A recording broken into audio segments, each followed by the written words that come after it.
Hi, good morning. Today I'm just going to introduce first myself to all of you.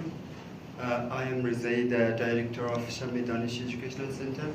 Today I'm just going to record a video using simple present, present continuous, and also simple past in my visit to another part of Monistan called Nawi Pashi.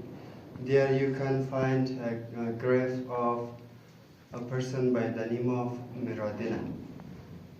Today, remember that we will work on a simple present tense, simple present tense,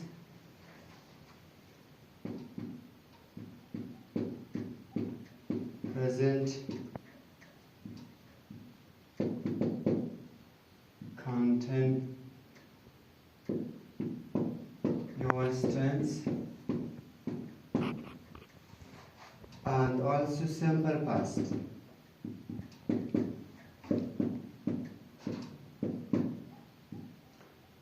Simple past. Although Monistan is really big, right now we are in the central part of Monistan called Miradina, and from here we are going to go to Nawi Pashi and see the grave of Miradina, a person who was alive maybe 600 years ago. So now let's go.